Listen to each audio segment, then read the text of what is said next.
you're not getting cash flow along the way, or a lot of times you're not for a little bit of time. And so development's very similar in that regard, but you have potentially the more upside with a much nicer institutional asset that you could potentially hold for longer if it's not a great environment. You're listening to Alternative Investor Mastermind, where we do a deep dive on alternative investment opportunities and the lifestyle it can create. Join Jack Krupe as he presents actionable tips and tricks in doing passive real estate away from mainstream strategies. Go beyond the usual fix and flips and try less explored yet rewarding investing ventures, from multifamily properties, mobile homes to cryptocurrencies.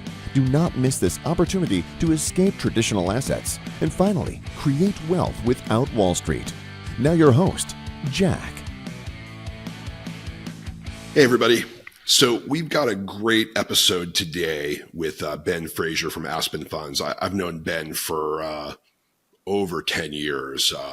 Their business was originally in the distressed debt space. So met Ben and his father and their partner Jim, years ago in the early days of buying non-performing loans. We had a great chat about just getting into alternative investments overall and the benefits of it.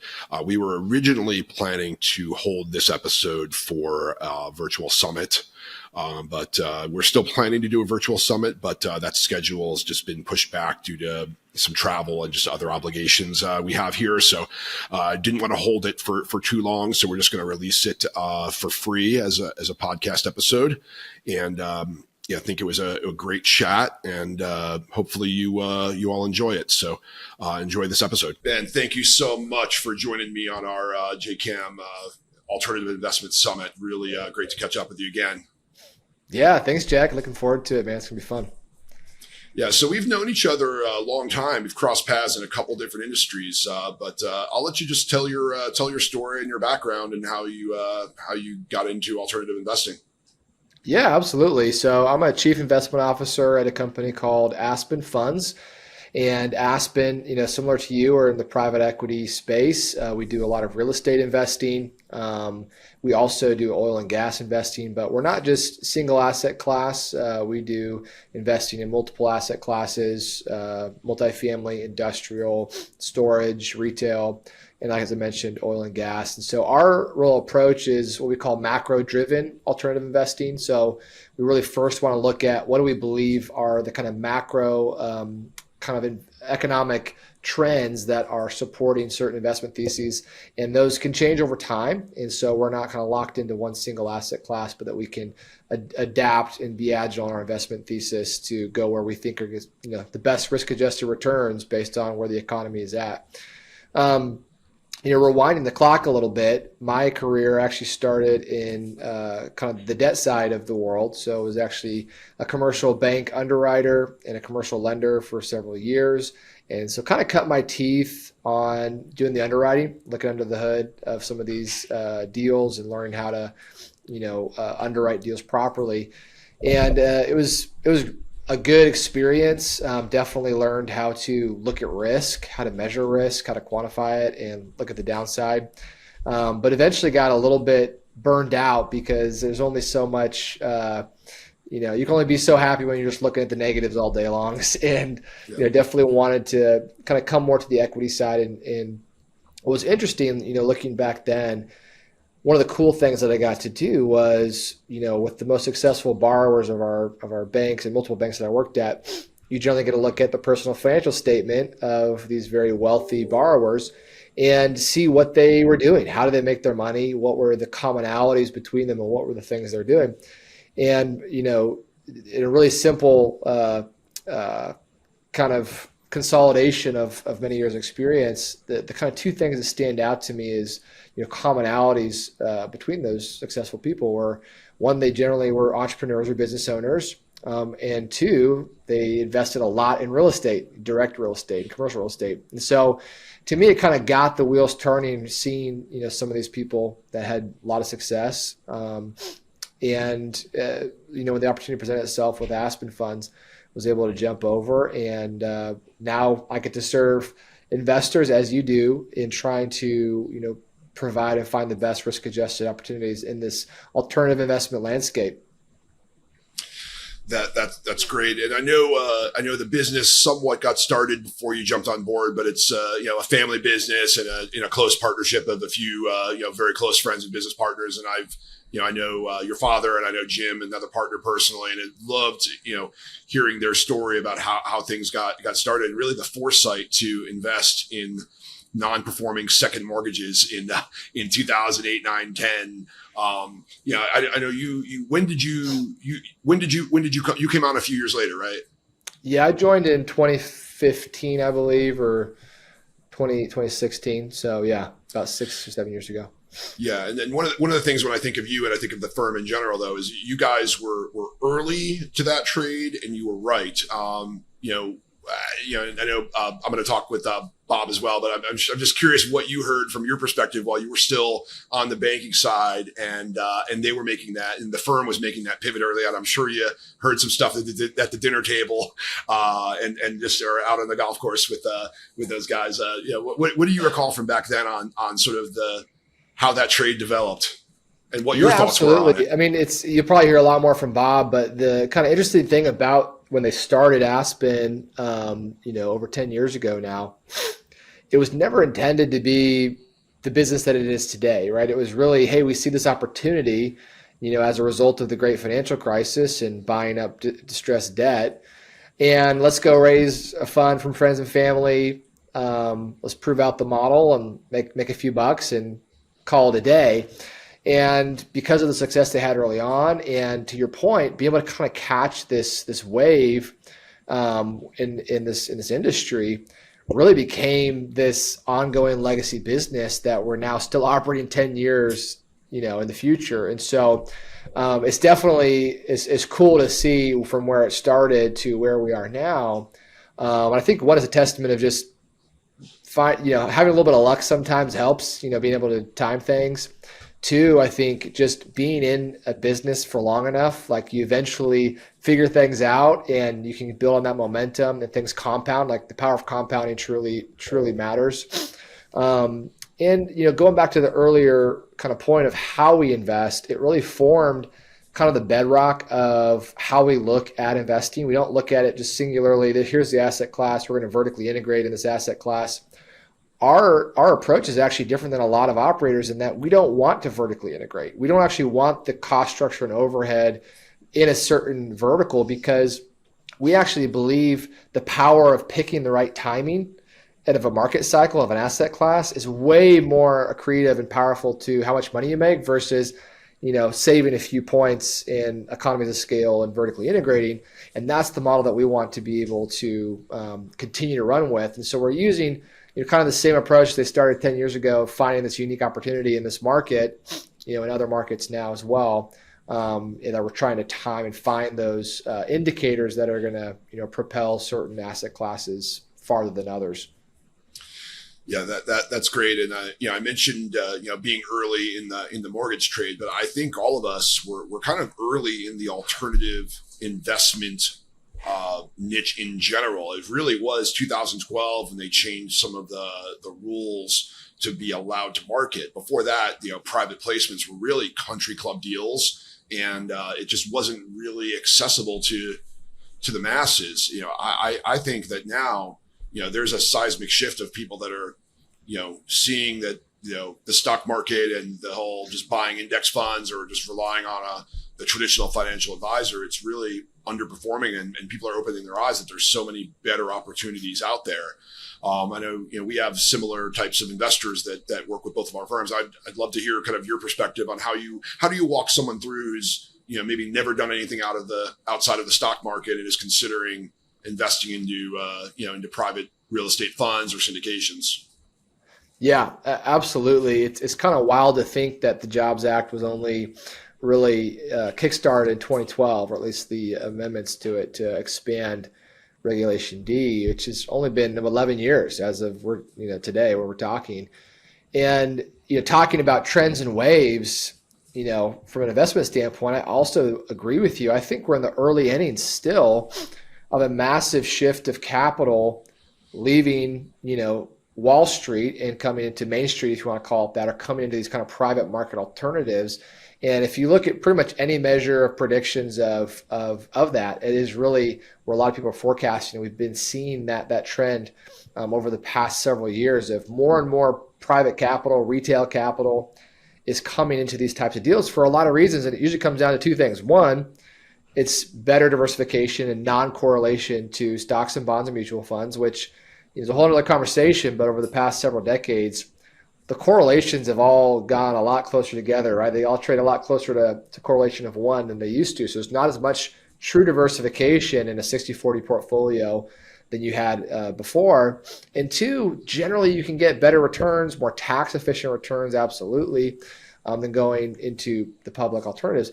And so it's interesting kind of being in the space for a decade, but it's still early innings. If you look at the amount of capital that's still in the public markets relative to the private markets, at least from a retail investor standpoint, there's still a lot of capital kind of shifting that way. And it's part of the reason actually why we started our podcast, Invest Like a Billionaire, because we're trying to educate people about these alternatives and some of the superiority of the alternative investments that are out there. And right now, if you look at any kind of stat on, say, an average high net worth investor, unless you're kind of ultra high net worth, but let's say someone that's got a net worth of, say, $2 million to $10 million, somewhere in that range. So they've done well, they've earned a lot of money, they've saved up, done some investing, but most of it, if you look at the data, is in stocks, bonds, mutual funds, and maybe 5% of that is in private, real estate. But most of the times, if it's real estate, it's going to be REITs, right? Which there's a whole other conversation that I think is actually a good point to make is REITs are not the same as investing directly into private commercial real estate. And there's a lot of reasons why. But if you look at it, it's only 5% generally of that allocation is directed towards real estate, which is not even really the types of deals we're talking about. If you look at the ultra high net worth, the ultra wealthy, the pension funds, the foundations, endowments, family offices, these are the investors with $100 million, billion-dollar portfolios and how they're investing across the board, pretty unilaterally. They are allocating at least 25, sometimes 60, 70, 80% of their portfolios into private alternative investments, right? Which comprises real estate, private equity, venture capital, hedge funds, and that makes up core, foundation and bedrock of these portfolios of these investors. And the average retail investors just aren't doing that, but the landscape has totally shifted. So I think as we continue to get the message out and people realize the superiority of these investments, it's going to continue to shift. Yeah, I think you're 100% right. And just to talk to REITs really quickly, it just reminded me of something. The liquidity of REITs can be a danger as well. There's actually an asset that I see that's a new syndication opportunity where Blackstone is selling, and they're selling at a 20% discount to their 2021 price because of the redemptions. And I believe this is a private REIT, so it's more of an open-ended fund where it's not that they're just selling the stock. It's actually like they're requesting a redemption. And because of that, they're forced to sell these assets. And REITs are also incredibly tax inefficient for higher net worth investors because their dividends are actually non-qualified. So you're not paying that 15% tax. You're paying, I think, 29.7-ish. I don't know the exact number. And it's certainly nowhere near as efficient as investing in one of my syndication deals where you generally show a loss for the first couple of years.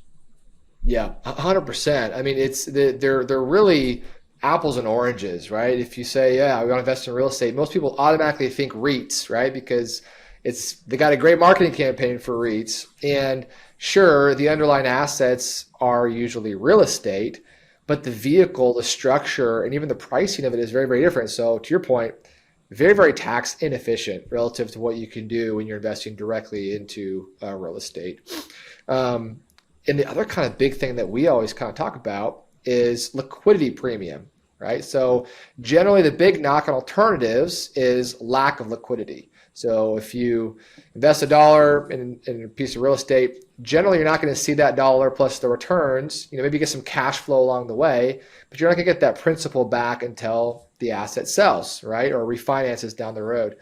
And that's usually going to be 3 to 5 years down the road for most deals. And so for some people, that's a hard kind of time frame to lock up. But there's actually some studies done by Bain, a consulting group, looking at liquidity needs for investors. And generally, most people overestimate the liquidity that they need in their portfolios. And if you think about that, it's important to have liquidity, right? I mean, we all need to have liquidity. We need to have access to lines of credit, access to cash, but you don't want to have too much of that, especially right now as we're in a very high inflation environment. It's eroding the value of that dollar and the future purchasing power of your dollar. So you want to have enough to, cover expenses and to kind of have a, worst case scenario, but you don't want to be sitting a lot of cash. And the price you pay for liquidity in REITs is the liquidity premium, right? And so what is that? Well, you're generally going to pay more for $1 of assets in a REIT than you are if you're directly investing into, the real estate. And one of the easiest measures of this is the price to book ratio, right? So if you've invested in stocks, a common valuation metric is price to earnings ratio. So it's the price of a stock relative to $1 earnings per share, and that's basically how expensive is that stock. How much are you paying for that $1 of earnings? Right? It's a commonly understood metric. Well, similarly, for anything that's asset-based, like real estate, price to book is a really good measure of how much you're paying for that asset, right? And so if you're paying, a price to book ratio of 1 is that dollar you're investing is going into 100% into the asset, right? There's no premium you're paying for that liquidity, so to speak. Well, if you look at the price to book ratios of some of the largest REITs, what would you guess is the price to book ratio, Jack, without maybe looking at this data recently? What would you guess is just the numbers? 10% or more in some cases? Yeah, no, it's 4 to 8x, 400 to 800% more. So a price to book ratio of 4 to 8. So basically, on a say 4, at $1 of investment into a REIT is actually only buying you 25% of that dollar is only going into the real estate. The rest is what you're paying for that liquidity, right? To be able to have access and sell, whenever you need it. But again, as we know, as we're emotional investors, liquidity isn't always your best friend, right? If you're selling out of emotion, out of, concern, a lot of times that's the worst time to sell. And so people don't realize when you're buying REITs, you're not truly buying as much real estate as you think you are. You're buying really the access to those dollars when you need them that's backed by real estate. Conversely, if you invest in one of our deals, sure there's some upfront fees, so it's not a 1-to-1 ratio, but it's pretty dang close, right? I mean, the dollar that you invest, almost all of that dollar is going into the real estate, into the business plan. And then on the flip side of that, you can get a nice little tax write-off that year when you invest in it, because now you're a direct owner of that real estate. You can accelerate some of the depreciation and other different things, depending on the business plan of the asset, and get some pretty nice tax benefits, tax-deferred benefits against your other passive gains. Yeah, that's great stuff. Reminds me of a conversation I've had multiple times, and I'm sure you've had some of these conversations with your investors as well. I'm just curious how you'd communicate this. What do you say to an investor who's, got that couple $1 million net worth and, says they're going to try to do it themselves? They just want to buy a bunch of houses, buy a bunch of Airbnbs and go into the business that way versus going into syndications. What's that conversation like when you're talking to someone who has is thinking of going in that direction? Yeah, absolutely. I think it's where a lot of people start. Generally, I see it with people that they're entrepreneurs and they've only ever kind of done things themselves. And, generally when you're investing passively, you're giving up control, right? And sometimes it's very difficult for people to do, especially if they've been the one in control for a long time in their business or whatever. But a lot of times you're trading that control for, lack of resources, lack of experience, lack of economies of scale, et cetera, et cetera, et cetera, et cetera. And a lot of times you'd actually be better off investing passively into deals because you get the expertise of that team, of the track record in that asset class. Not to mention, if you take that same amount of capital, you can spread it across a lot of other deals, a lot of other opportunities, and get much better diversification than maybe buying one property and you're kind of, betting the farm on the success of that property. And so I don't think one is necessarily better than the other. We actually have a lot of investors that are active investors that do invest with us. But at the same time, that's kind of their primary thing. That's what they want to do. They are active general partners. They've been in the space for a while. They've been in brokerage for a long time. They have those networks. They understand how to underwrite. I mean, you and I know we've been in this game long enough to know how difficult it is to be successful in this at a decent scale, right? It's one thing to buy, a single family property here or there, and even the first few that you generally will buy in your portfolio aren't going to be great, successes usually. And then to try and scale into the next level, it's just difficult if you don't have the resources, the staff, if you're not making offers on off-market properties, if you don't have all the relationships with the bankers, if you're not, actively building construction crews to do renovations, et cetera, et cetera, et cetera. So it's really something that I think a lot of people get excited about the prospect of investing in real estate. And they just think automatically, well, I have to go do that by buying single family rentals. There's nothing wrong with that. But I think it's something where people kind of limit themselves because that's what they've heard and they want the control, but they don't realize they're actually creating another job for themselves.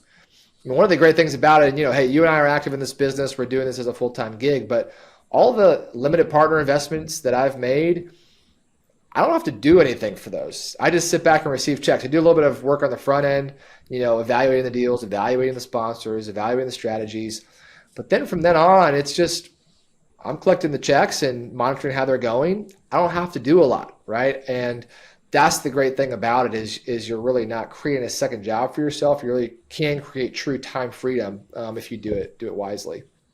Yeah, that's a really great point. I've used the term active passive investing, and you really hit the nail on the head with your upfront diligence. And that's probably a great time to pivot to highlighting some of the deals and some of the asset classes that you at Aspen are involved in. So maybe you could kind of talk through some of that upfront due diligence and highlight a case study or example of some of the projects you're working on that you're excited about. Yeah, you want me to hit diligence from like a passive investor standpoint or from our standpoint? Yeah, no, you guys are I know you'll range from being the full GP and full control, but there's scenarios where you have a JV partner where that probably closer mirrors what a syndication investor would go in. So yeah, maybe talk through those co-GP scenarios where where there's someone else that's helping Aspen with the day to day, and what it takes to get from awareness to actually writing a check to invest in a deal. And then you can highlight the differences of the deals that you're in full control over, whether or not there is a passive, someone else who's helping as a JV partner versus just an employee running the deal. If that's the case, if you have any deals you're doing 100% in-house. Yeah, exactly. So we kind of do across the board. So to the point I made earlier, we're kind of asset class agnostic is what we say. We're not, only committed to one asset class, one type of deal, regardless of the economic cycle and vertically integrated in that. We're looking first at where do we want to stick the fork in, where do we think are the best opportunities, and then we'll build strategies, teams, and really good structures around those opportunities. And so, in real estate, the kind of verticals that we've been most invested into are multifamily, industrial, storage, and retail. And depends on the strategy. We have several ground-up development deals that we're actually the lead GP on industrial. And we have 4 partners, and we have a pretty wide breadth of experience across our leadership team. So we've done development deals, we've led them. We've done deep value add deals. We've had experience in multiple asset classes. And so we can do kind of lead GP on a lot of different deals, but in some cases we don't want to be the lead GP, or we want to partner with somebody that has a very deep experience in a particular niche. And so we're still a GP, but we're partnered with an operator doing deep value add apartment deals, right? And we don't want to build a construction team. We don't want to do that in house, but this partner's been doing that for a while, wants to build vertically integrated construction, and then we kind of monitor and manage that. And so our process is kind of different than some operators, in that we do have other partners that we're evaluating. And usually it's a combination of a lot of different things that we do. I mean, first off, we're top down first. So we're going to underwrite the market. We're going to underwrite the asset class. We're going to underwrite the supply and demand. We're going to look at what's going on in the market. Is there an actual need for whatever this asset is? Are we building something? Are we renovating something? And then from there, we're going to do a pretty deep dive into the track record of the partner, if we have a partner. And a lot of times, some people just are looking at, show me the full cycle deals. And that's good. That's important. But what I've seen, especially in the past several years, of kind of newer sponsors and sponsors that sold deals in 2020 and 2021, it's actually not a great indicator of their success as an operator, because you could basically fog a mirror and make money in those markets, right? Because cap rates were just plummeting. You had to have basically no experience. You go find a deal, you renovate a couple of units, prove out some market rents, and then you sell a deal to the next value add guy, And I think going full cycle is always important, but it's also going one step further. And so what we like to look at is operational track record, operational performance. And so we actually want to dive into every deal that they're working on and look at what was the pro forma, what was the projections, and what are the actual performance and numbers to date on each asset, right? And what are the variances, and why are there variances? What's causing those? What's being done to rectify those if they're in the negative? And working through all the mechanics of that, because by doing that, you really understand the ability of certain sponsors, and especially sponsors that are at the point where they're trying to scale, right? There's a lot of challenges that come from just finding a good strategy is one thing, but actually building and scaling a business is a whole other thing. We're looking at investor reporting and what are they doing and how are they managing that. We're generally going to own the accounting, the reporting, so that we can understand how things are going on doing the asset management. And then it's just kind of the intangibles, the qualitative things, but we want to shake hands. We want to build a relationship for a period of time before we do a deal. And in some cases, we'll actually do a deal just ourselves with an operator to kind of see how it goes and see how it plays out before we kind of launch something to our investor base. And then ultimately, like where we come in is we're really good underwriters, really good at structuring deals, and really good at putting together the investment thesis and the business plan. And so we're going to come and put together really good investment structures for our investors that really create a true alignment of interests. And then our kind of ultimate barometer is we're investing usually significant portions of the LP capital stack as partners. And we require ourselves, all four partners, to invest in every single deal that we bring to our investors, just as a general alignment of interests in showing that we believe in the deal, we believe in the strategy, and want to put our own capital at risk. So that's kind of some of the high-level things that we do just when we're doing due diligence on our partners that we're doing deals with. That's great. And we've mentioned multifamily value add a lot. For someone who's new, we should probably do a quick kind of a recap. So maybe just talk through what do you consider a value add, and give some examples of some of the things you've done in that space. Yeah, absolutely. So, in multifamily, what you're generally going to find in older property, depending on if you're going Class C or Class B, the vintage of the property is going to be somewhere in the 70s, 80s, maybe even 90s. And so generally these properties may be outdated. They may be in good areas, but they're poorly run by, different property managers, or they're just operated by the owner who's a mom and pop owner. And generally there's going to be a lot of potential upside, right? So if it's in a good area in a lot of markets, especially markets that you and I invest in, there's a lot of positive rent growth, a lot of positive job growth, there's population growth, things that are going to create more demand for multifamily housing. And so then we want to go in and look at the specific market that is, so not just the broader market, but the sub-market, so the actual city, the county that it's located in, and what are the dynamics going in there. And then we want to kind of evaluate what are kind of comparable properties that are renovated, what kind of rents are they achieving.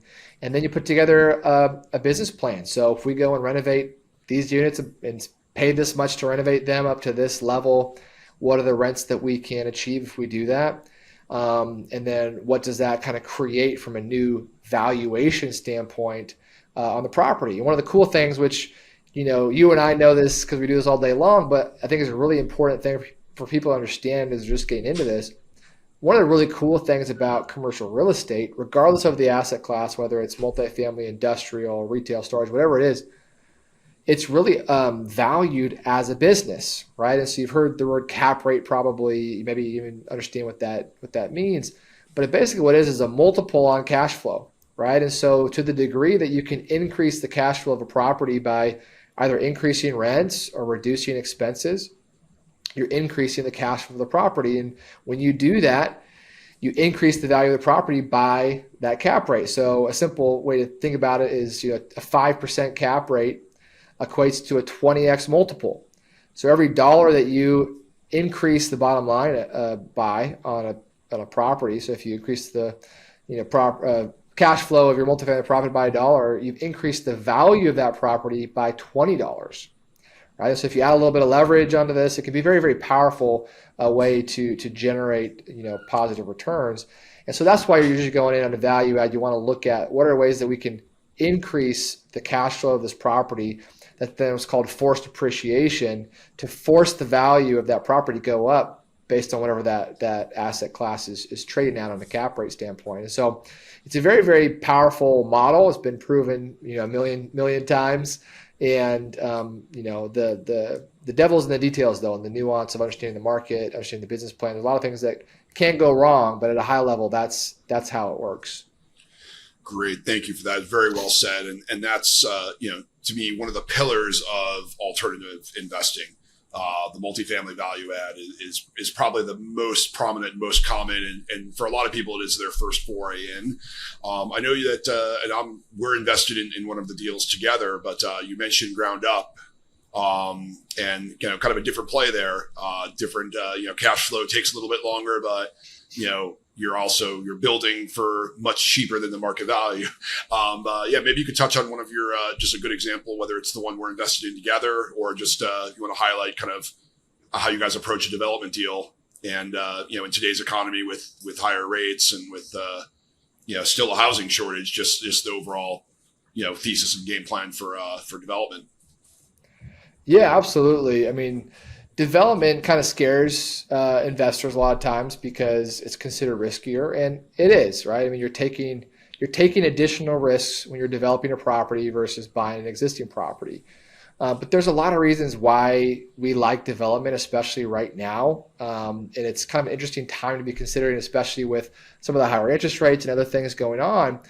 But what's really interesting about it is, as we've seen a very kind of strong compression or decrease in cap rates, which means prices are going up on existing assets, it's actually creating, if you look at a risk-adjusted standpoint, creating more favorable options for development. And so what we've seen is, especially like the lower tier asset classes, so Class C assets, the cap rates got compressed so much to where they're kind of trading in a closer band than they are to like new development properties. And so you're kind of seeing from a risk-adjusted standpoint, development just already kind of carries a little bit of a, I think, better risk adjustment.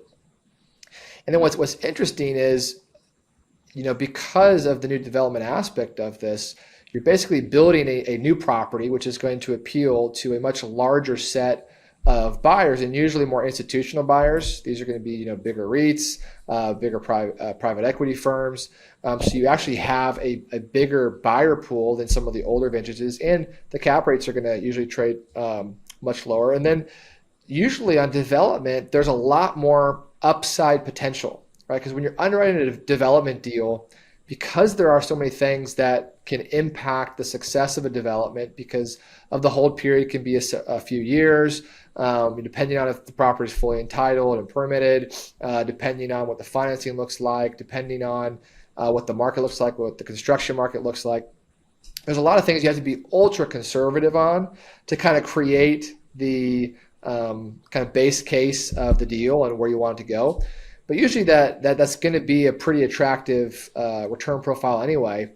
But then there's a lot more potential for the upside, in development deals, because generally there's extra conservatism and more margin built in to these deals than if you're buying an existing deal. And then the other kind of attractive thing about these deals, especially right now, there's a little bit of uncertainty going on in the market, where the cap rates stabilize out at.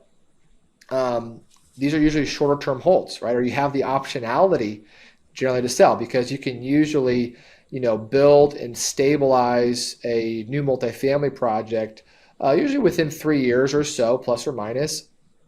And you can potentially sell, you can sell at the C of O, or certificate of occupancy, which is right when it's constructed and you get the approval from the city and you haven't leased up a single unit yet. You can sell after the deal is fully leased up and stabilized.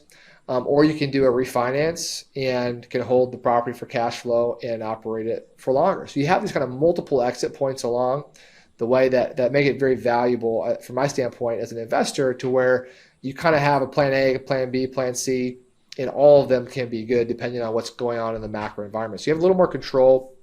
But in my kind of simplistic way of thinking about it too, it's actually very similar to the value add deal, because especially, we're both invested in a lot of value add deals.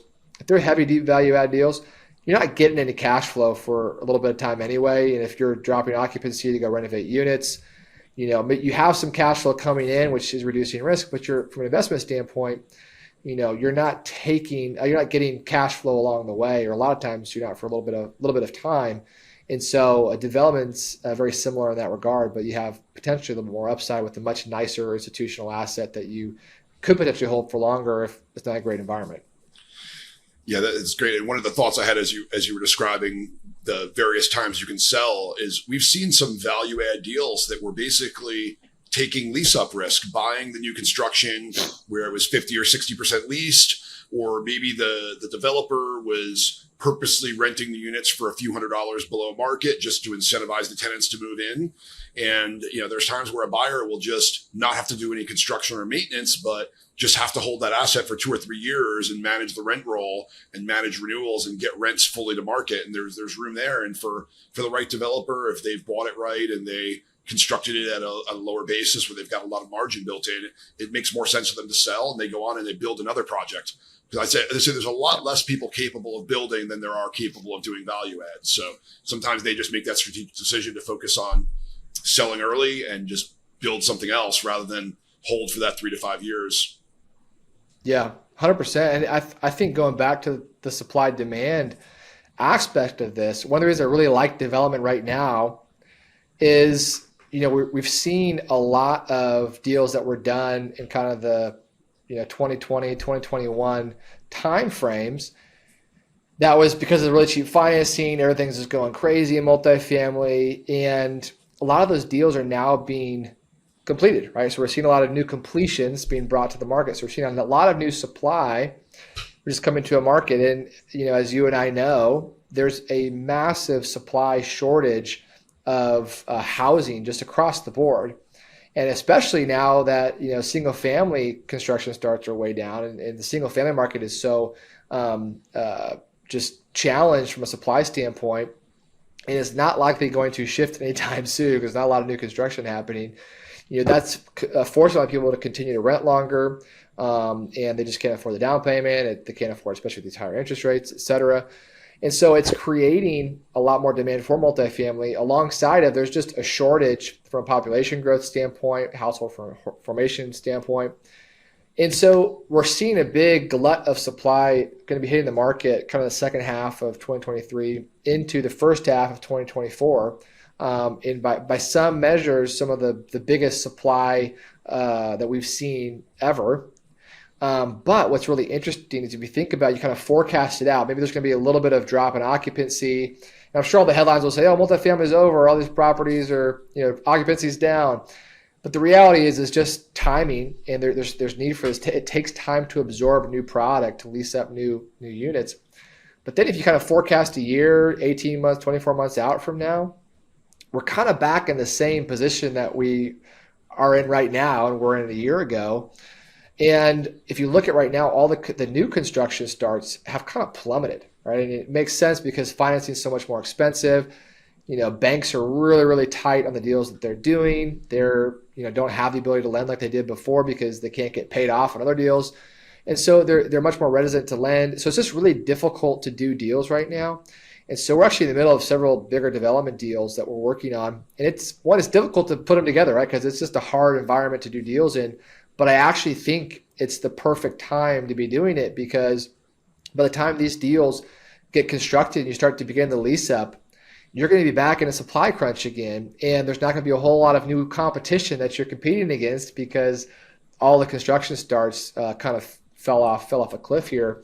And so, going back to the supply demand piece of it, I think there's a really good argument to be made that it's a good time to build in certain markets, right? Certain markets will be oversupplied and that's something you got to be aware of. But in certain markets, especially those that didn't get so much supply in the past couple of years, I think are going to be really good plays. Great. And you've mentioned, so we've talked a lot about multifamily, and I know we're involved in a self-storage deal. You mentioned industrial. Would love to hear just the kind of the elevator pitch, the value proposition of, why we'll start with self-storage, then industrial. Just give us kind of the high level, why you like the asset class and why, why someone might want to consider investing in these asset classes. Yeah, self-storage is great. I mean, it's very similar to multifamily, right? Because you have a lot of different tenants, but it has some distinct advantages. One is usually a lot cheaper to operate because you don't have as much staff needed. These are kind of set it and forget it type of tenants, right? They kind of want to have some storage and they just leave things there, and it's usually there for a long period of time. These are usually much shorter lease terms, even sometimes month to month, to where, if inflation continues to skyrocket, you can adjust to that much quicker than even in multifamily, which is very inflation resistant as well. And then there's just a huge need for it. As Americans, we love our stuff, and we don't want to get rid of stuff. And so there's kind of the thesis for storage a lot of times has been, it thrives when there's kind of these transitions in the market, whether, if times are really good, people are kind of moving a lot more, so they need time to move things, to store things. And if times are bad, they're actually downsizing and they need a place to store things while they're kind of consolidating households, et cetera. And so it can kind of work in any different type of market. And what's interesting about the project that we're in together is it's a kind of play on the development in a really sweet asset class in a really undersupplied market where we're actually converting a dilapidated retail kind of strip center and converting it into about 120,000 square feet of storage. And we got it for such a good basis. The replacement cost for this building that we're building will be substantially higher than the conversion that we're completing on. And so we're coming in with a really good basis in a really undersupplied market with pretty much the only climate controlled property in the area. And so it'll be a really great product and a really great asset class. And that's probably the reason we love the self-storage. On industrial, it's a whole other kind of thesis for why we like that. And I'm sure Bob will go more into it on his presentation on kind of the mega trends that we're looking at. But ultimately, we're very, very bullish on industrial. And if you look at what's causing it, the kind of boom right now, we actually think we're in the beginnings of an industrial boom 2.0. And if you look back, the last industrial boom was caused really by e-commerce and distribution and a lot of the kind of supply chain system that was delivering a lot of different products to you and I from our phones that we're buying, and Amazon's, FedEx's, et cetera, these kind of big box warehouse and distribution centers was a huge kind of boon to that asset class. What we're seeing right now is kind of post-COVID, we're seeing a huge resurgence of bringing manufacturing back to the U.S. We're also seeing a lot of deciding to bring inventory back to the U.S. as well. So we're bringing back inventory, bringing back manufacturing. I'm not going to go into all that right now just for time's sake, but there's kind of strategic reasons to do that. Ultimately, it's just reducing the reliance on the supply chain and the just-in-time inventory, system and globalization that we've been accustomed to for the past several decades has really kind of broken, and it needs to kind of be shifted a little bit. And so just last year, there was $1 trillion of reshoring initiatives spent in the U.S. and bringing manufacturing back and bringing inventory back for these big companies. And so manufacturing is going to be a great area to look at, even kind of last haul distribution, where you're kind of looking at the kind of inventory and warehousing of inventory properties. And so we're looking multiple properties. We have several deals under development right now, and it's something that we think is going to be a great area to be in for a while.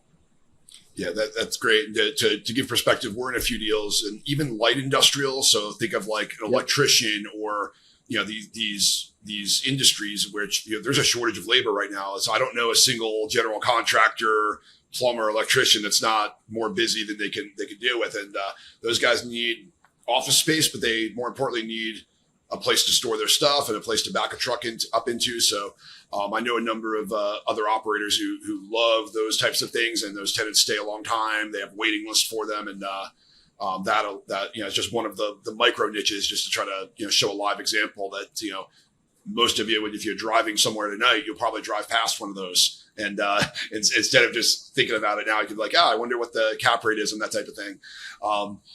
So before we finish up, I know we both dabbled in. Well, I've dabbled in oil and gas. You guys are in oil and gas, so I don't want to say dabble, but maybe just kind of touch on the oil and gas thesis as well. Yeah, absolutely. Just kind of more of an abbreviated way, because I'm sure Bob will expand on it. But ultimately, it comes back to the macro themes that we're watching, right? And so really a couple of years ago, this kind of got on our radar. We started investing in several projects, particularly our first fund, and just actually launched a fund recently, and really go after more middle market opportunities and what we think is going to be a really good way to kind of play out what's happening in the industry. And at a very high level, because of the ESG initiatives, because of these kind of green movement initiatives, where it's really emphasizing and incentivizing the development of alternative energy sources, fossil fuels and the kind of production and drilling of fossil fuels has kind of fallen off a cliff from a lot of the pressure of the big capital allocators, the banks, et cetera. They are really pushing the new alternative energy sources. And so we've actually seen production new drilling decrease by over 50% over the last 7 years. So a decrease in drilling by 50%, 50. If you think about what that means for this particular asset class, that's a pretty big negative, because oil and gas, by definition, are finite resources in the wells that they're in, right? The wells can only operate for so long before they're not pulling out any more fossil fuels and hydrocarbons.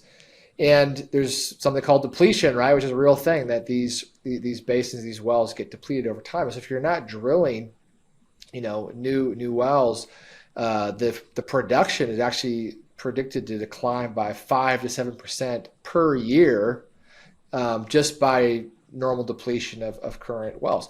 And so you look at just what's happened over the past few years. It's really a lagging indicator, because the drilling program is generally take a few years to kind of become activated and start really hitting the production they want to hit, and providing meaningful production to the market. And so it's not something, the supply is very, very inelastic. It's not something that can be just flip a switch and turn it back on. And so what's happening, we have this kind of declining supply curve that doesn't have a whole lot of prospect of shifting, even if the demand spikes. And then meanwhile, we have demand that has stayed pretty consistent, has actually grown over the past few years for fossil fuels. Right? There's a lot of reasons for that, but ultimately, fossil fuels are used in pretty much everything. It's the mother of all commodities. It's used in plastics, used in transportation, used in manufacturing. It's used in pretty much everything in our economy. And by most predictions, the demand for fossil fuel is not predicted to decrease. It's likely predicted to stay the same or actually increase over the next decade. And beyond that, it's still a very variant level of prediction. But it's it's going to be with us for a while. We're not going to all of a sudden switch over to green energy sources overnight. It's going to be a very slow transition, likely take a lot longer than people think. And so you think about declining supply, the same or increasing demand. That's usually kind of one, puts the pressure on prices to go up, right? But even without that, there's kind of a whole new opportunity within the space.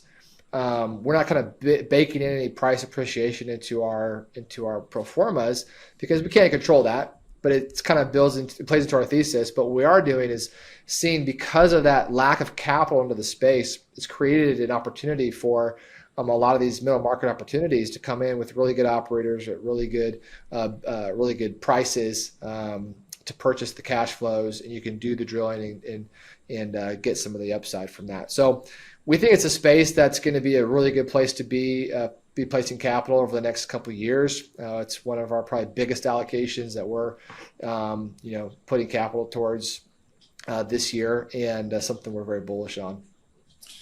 That's great. Very, very well said. We'll probably do a little bit of a deeper dive on that as well. And, it made me feel good about my thesis because I kind of dove in on my own. And then when I found out you guys were in it heavily as well, it made me feel I was on the right track. So I'm excited about that.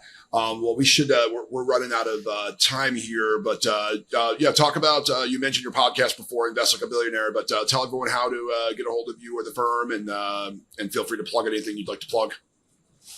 Yeah, well, thanks. Definitely, the podcast is a great way to kind of track with us and what we're talking about and seeing. It's Invest Like a Billionaire or thebillionairepodcast.com.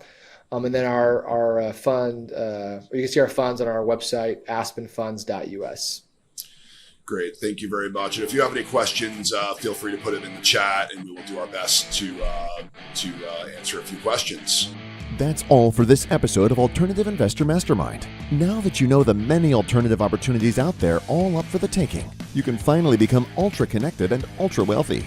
Get more valuable advice from the experts by subscribing to the show at alternativeinvestormastermind.com. Become a winner in the world of passive investing today in alternative investment strategies. Thank you for joining us. Until next time.